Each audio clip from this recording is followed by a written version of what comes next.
Hi everyone, welcome to episode 4 of Let's Talk Art.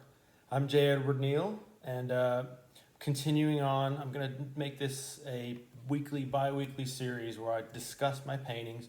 I talk about how I made them, what was my inspiration for them. So let's get started right away. Here's a big painting I did a couple of years ago. And this is not the original, this is actually a mounted canvas print. We'll get to that in a little bit. This painting is called Never Let Her Go. You can kind of see it's a giant skeleton with tree limbs growing out of its back, and he's holding a little girl in his palm. This is actually part of a 6 painting series, this one, where in each painting the girl gets older and older, and maybe you've seen it online. If not, I don't want to spoil it for you, but check it out on my website, Etsy, Shadow Art Finds, and you'll see the full series of these. So, what was the inspiration for this one? Well, Never Let Her Go, pretty simple story in the beginning. I only intended this to be a 1 painting series in the beginning, and then later somehow it became 6 paintings. That's how it works sometimes. But basically, this big scary skeleton looking guy is this little girl's ancestor.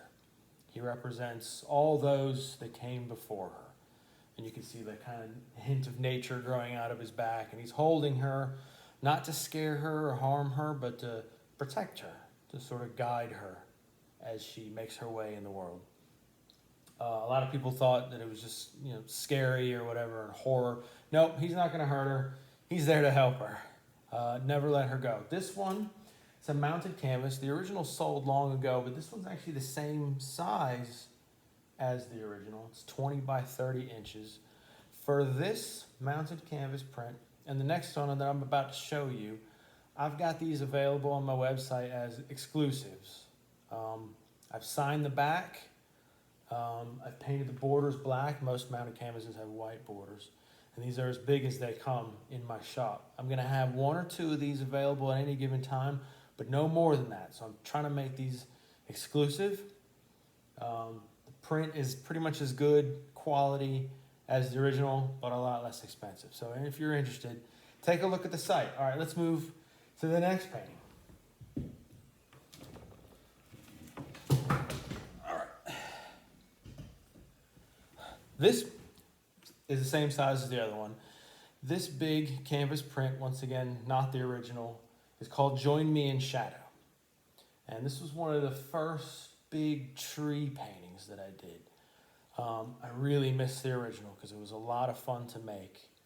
But the idea, the inspiration behind this one was that this forest had grown so dark and sinister that it sort of captured all the light in the world and sort of held it there with its branches. And, sort of evil, ominous-looking gateways into the bellies of the trees. And if you look really close, I don't know if you can see it on the camera, there's birds flocking to the light, but they'll never be able to escape because this dark forest has it captured.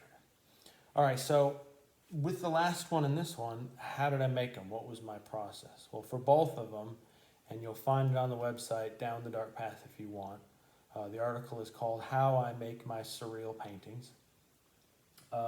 I did 2 coats in the background of this beige and white sort of cream colored light. And I did 2 coats of that, and it added a little bit of water at the edges to make it flow.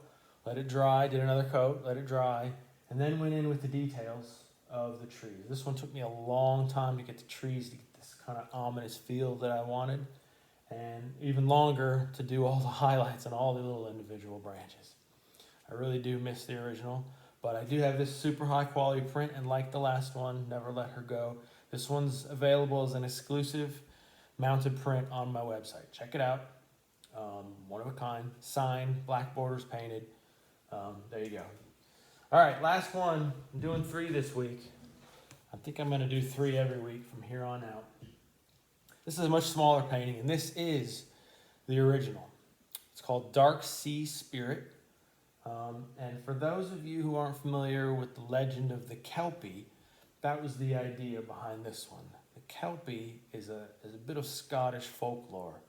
It's a spirit It comes out of the ocean or water, and it can change shapes.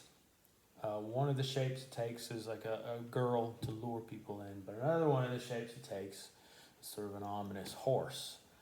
So that was the idea behind this one. It was a lot of fun to paint. It was a much quicker painting because it's so much smaller, and I only had to do one coat on the background because the blue really made it sort of explode.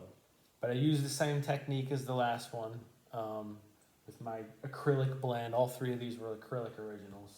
So this is a Kelpie, and it's Dark Sea Spirit. The original is also available on my website, downthedarkpath.com, or Etsy, Shadow Art Finds. Okay, so it's been fun talking to you guys again. I think I'm going to do these every week or every 2 weeks from here on out, where I'll grab 2 or 3 paintings or prints, and I'll talk about how I made them, what was the inspiration for them, and whether or not they're available. You guys have a great weekend, and I'll see you next time. Etsy Shadow Art Finds, prints, dark art originals, 10% off through Sunday. See you guys.